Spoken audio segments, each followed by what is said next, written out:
ada sebuah rahasia yang dijaga ribuan tahun. Sebuah dinding besi memisahkan manusia dari kaum perusak paling berbahaya di muka bumi. Tapi, dinding itu tidak akan bertahan selamanya. Suatu hari, ia akan runtuh.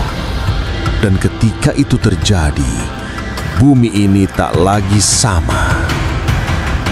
Mereka keluar bagaikan gelombang hitam, jumlahnya tak terhitung, meminum sungai, meratakan kota, dan meninggalkan dunia dalam kegelapan.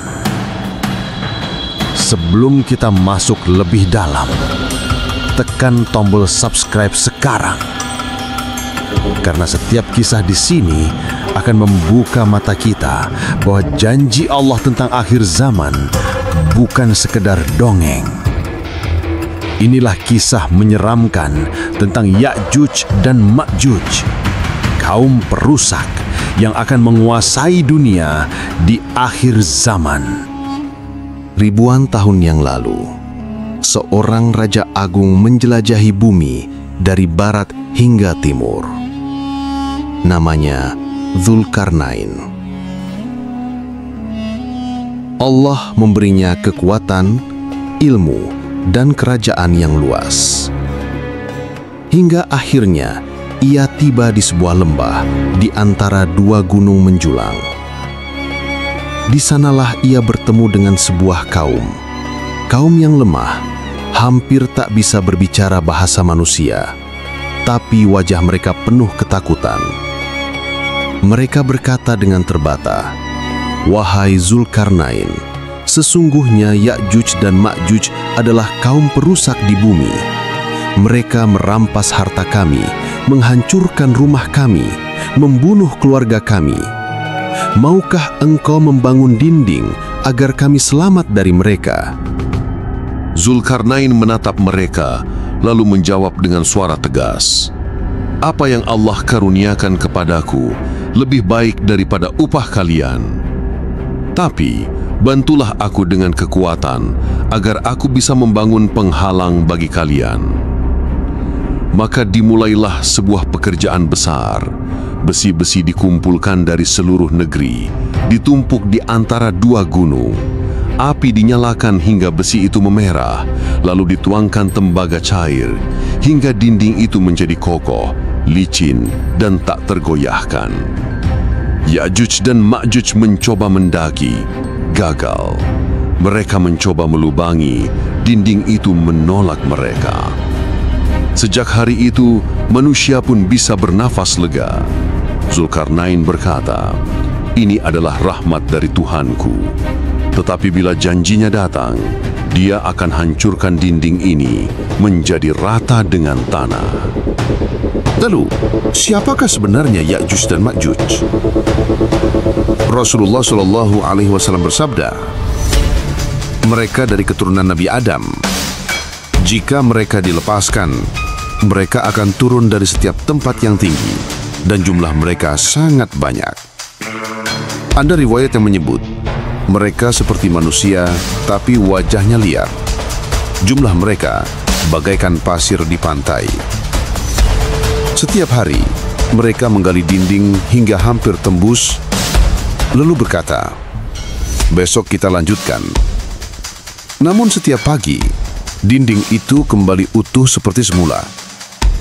Hingga kelak, bila Allah mengizinkan, mereka akan berkata, "Insya Allah, besok kita lanjutkan." Dan esoknya, dinding itu benar-benar runtuh.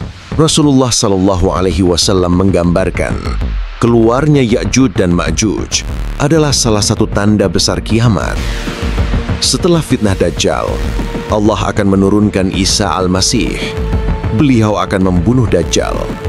Tetapi belum selesai, ujian baru muncul. Ya'juj dan Ma'juj dilepaskan. Mereka turun dari tempat tinggi, seperti banjir besar yang melanda bumi. Mereka meminum habis air sungai. Satu pasukan lewat, mengeringkan danau Tabariyah. Pasukan berikutnya datang, berkata, "Dulu di sini ada air." Mereka meratakan kota, menghancurkan manusia, hingga bumi penuh kehancuran. Saat itu, Nabi Isa dan orang-orang beriman terkepung di gunung-gunung. Mereka tidak mampu melawan. Makanan habis, rasa lapar melanda. Maka Nabi Isa berdoa, dan Allah menjawab doa itu.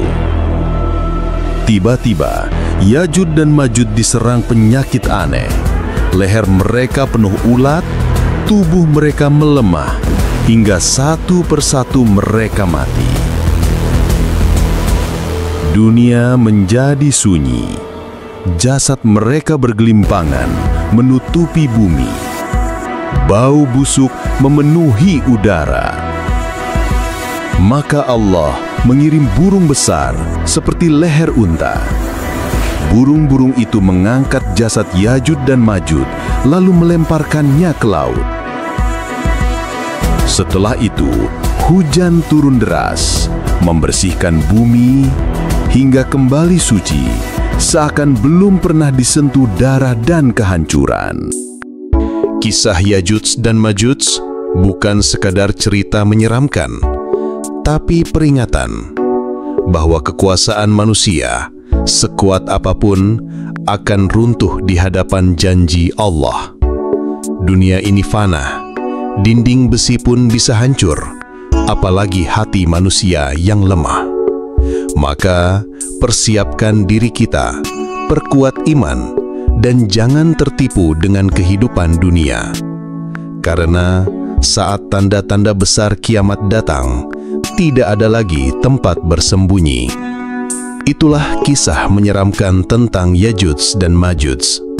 Semoga menjadi pengingat bagi kita semua. Jika kisah ini bermanfaat, tekan tombol subscribe, nyalakan lonceng notifikasi, dan bagikan ke teman-temanmu, agar semakin banyak yang tersadar bahwa janji Allah pasti terjadi.